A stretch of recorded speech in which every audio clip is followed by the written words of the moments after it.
Hello, I'm gonna make a gluten-free, soy-free banana bread today. So first I'm making 2 loaves.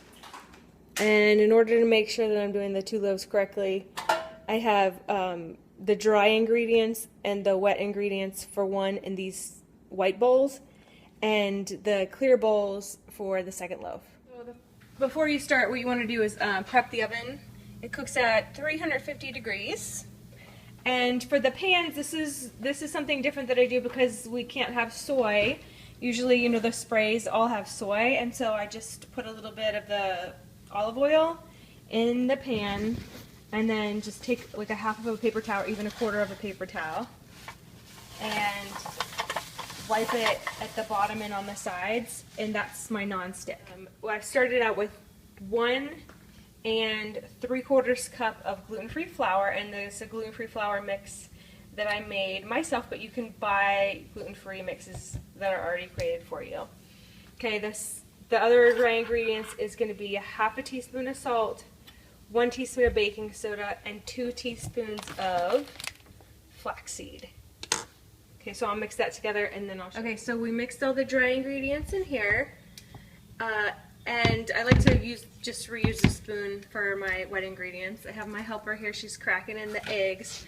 So in here we started with 1/3 cup of butter, 2/3 cup of sugar, and 2 eggs. These are eggs. We use organic sugar from Costco, and the eggs are from our chickens.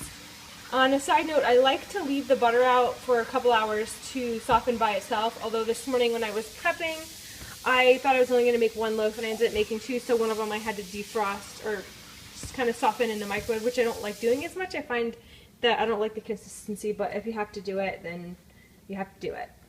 So after you mix all this together, then you do the bananas. So we'll come back in a minute and show you that. I like to make sure the bananas are super duper ripe when I use them.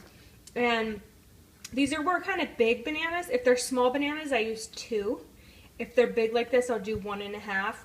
The recipes that I've seen sometimes call for 1, but I have found that if you use more than that, it makes your banana bread sweeter, and the kids and I really like that.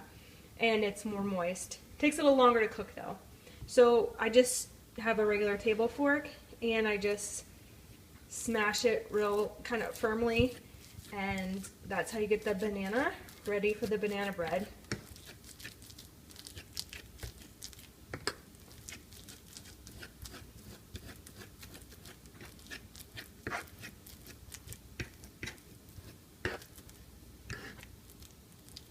And that's about the consistency that you want it. And I'll do the same for the second one, and then add it into the wet ingredients and mix it together. So I've added the bananas in here. It hasn't been mixed yet. This one's already been mixed, so you can kind of see the consistency.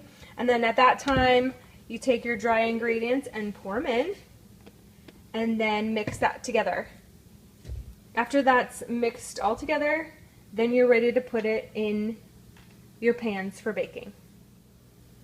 Alright, so in order to get the batter out of the pans, I use this, and I scrape the spoon off with it, and then I just scrape as much as I can out of here into the baking pans.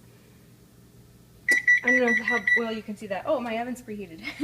But it's not perfect on the top by any means. It's not evened out. I just kind of make sure that the dough isn't all in the middle and spread it, but it's definitely lumpy and bumpy, and that's totally fine. So now they're ready to go in the oven. And I try and put them both on the same shelf, although since these pans one is thicker than the other, they won't cook at the same time. The recipe that I started with before I modified it said 30 minutes, but because of the fact that I put extra banana in it, it takes more than 30 minutes, so usually I'll start my timer at 30 minutes, and then when it goes off it's never done, but I'll put it in for maybe 5 minutes, and then go from there, adding more if I need to. But I'll show you that process in a little bit. It's been 30 minutes, and I just brought the bread out. You can tell this one with the thicker pan is not as cooked as the one with the thinner pan. This one always finishes quicker. But I have my toothpick, and you literally just stick the toothpick in. If it comes out with dough on it, then it is not cooked. And I knew they wouldn't be cooked at 30 minutes, but I just like to keep an eye on them. So I'll stick them in, and at this point, I mean, anywhere maybe 5, 6, 7, 8 minutes. I'll probably just do 5 and then check them again and keep putting them in until the toothpick comes out clean. All right, here's the finished product. This one was the one with a thinner pan, and it took an extra 12 minutes after the 30 minutes. And then the one with the thicker pan took about 15 minutes. So after they were done, I started cooking dinner, and so they sat in the pans and cooled in the pans for, I don't know, about 10 to 15 minutes. It's not really a big deal if it's not exact. And then all I do is I just took the pan and shook it upside down a little bit, and it comes right out. And then I'll let it cool completely on the cutting board before I cut into it. If you cut into it when it's still warm, the bread will just fall apart.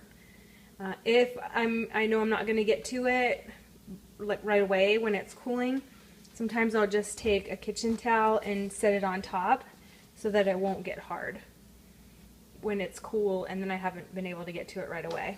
But it'll dry a little bit faster without the towel on it. And then the other thing about cutting it is if you have a bread knife, it cuts through it much nicer and smoother and doesn't make the bread crumble. But that's it. Thanks for watching. Enjoy your banana bread.